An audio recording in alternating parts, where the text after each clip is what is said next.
Assalamualaikum warahmatullahi wabarakatuh. Halo Sobat Agri Milenial, berjumpa lagi dengan saya Dea Amanda, anak kandang Polbang Tanioma. Di episode sebelumnya, kita kan sudah belajar mengenai pembibitan.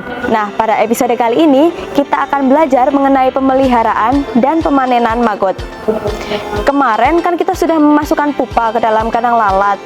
Kira-kira sudah menetas atau belum ya? Kita cek aja yuk. Wah, kebetulan banget nih ada Mas Azim. Gimana nih Mas? Apakah pupa yang kita letakkan kemarin udah bertelur? Kebetulan memang hari ini ada jadwal pemanenan telur maggot. Kebetulan sekali ya Mas, langsung kita cek aja ya Mas. Bisa.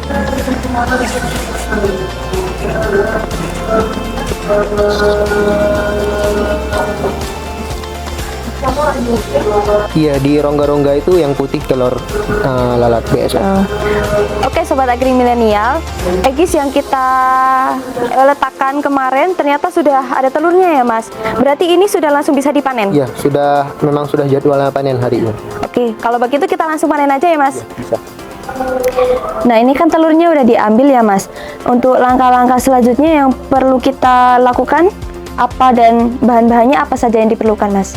Ya, untuk ini kita perlu mempersiapkan di fase penetasan ini. Di fase penetasannya. Yang pertama kita memberi pakan dengan tujuan ketika dia netas nanti langsung jatuh ke pakan yang kita sediain ini. Untuk pakan yang digunakan apa saja Mas? Untuk pakan yang digunakan pada fase penetasan ini diusahakan yang tinggi protein, karena fase penetasan ini yang menentukan keberhasilan kita pada saat panen nanti. Kalau di sini saya pakai ampas kelapa, parutan kelapa. Selain ini juga bisa digunain seperti ampas tahu dan pur ayam, yang intinya yang tinggi protein, seperti itu. Oh, seperti itu. Jadi langsung kita proses saja ya Mas ya ini ya. Untuk di sampingnya ini kita taruh kasgot.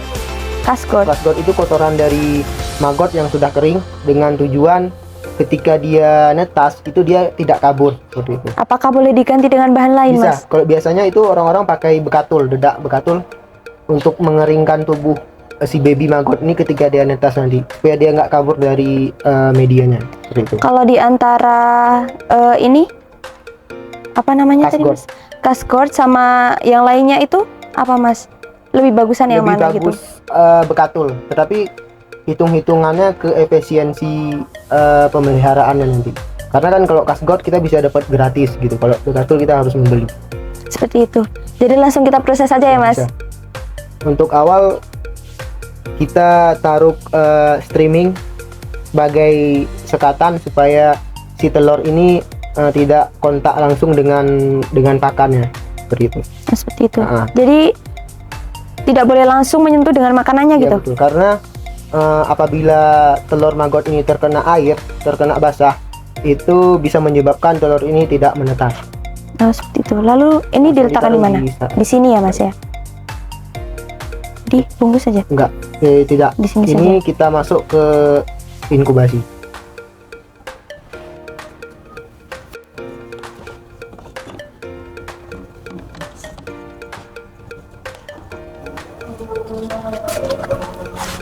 Nah, Sobat, ini adalah sampel baby maggot yang sudah berumur 4 hari. Saatnya kita pindahkan baby maggot ini ke biopon.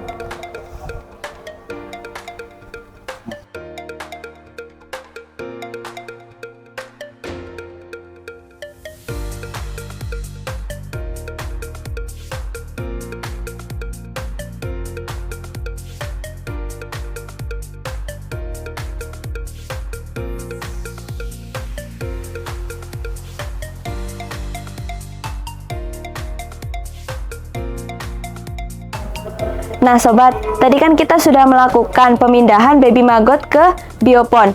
Nah kebetulan ya Mas, di sini ada maggot yang sudah berumur 15 hari ya.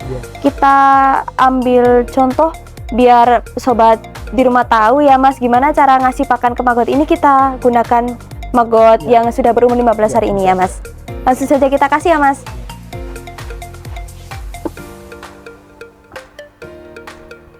Untuk proses pemberian pakan kepada maggot, itu kita bisa memberikan pakan dengan kira-kira 2 kali berat badan maggot ini. Misalnya di biopon ini kita kira-kiranya punya maggot 1 kilo, berarti kita harus kasih pakan 2 kilo, seperti itu. Untuk pemberian pakan sendiri Mas, waktunya kapan? Bisa pagi sama sore, Pagi sama atau sore. bisa sore aja, tapi bisa langsung sekalian seperti itu dalam jumlah yang banyak kalau dalam sekali kasih pakan seperti itu. Itu.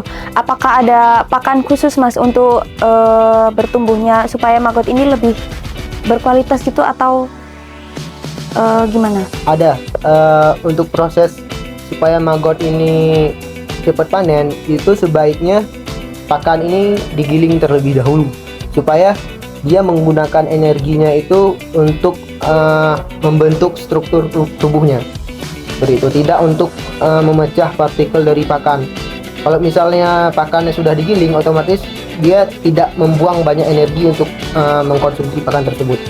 Seperti itu. Terkait dengan pemanenan maggot ya Mas, maggot sendiri itu dipanen waktu umur berapa ya Mas? Untuk pemanenan maggot itu sih bervariasi. Ada yang panen di umur 15 hari, ada yang panen di umur 18 hari, bahkan ada yang panen di umur 21 hari.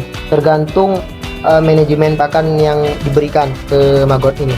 Wah, berarti maggot ini langsung bisa dipanen ya Mas? Bisa. Berarti langsung bisa kita proses ya Mas? Bisa.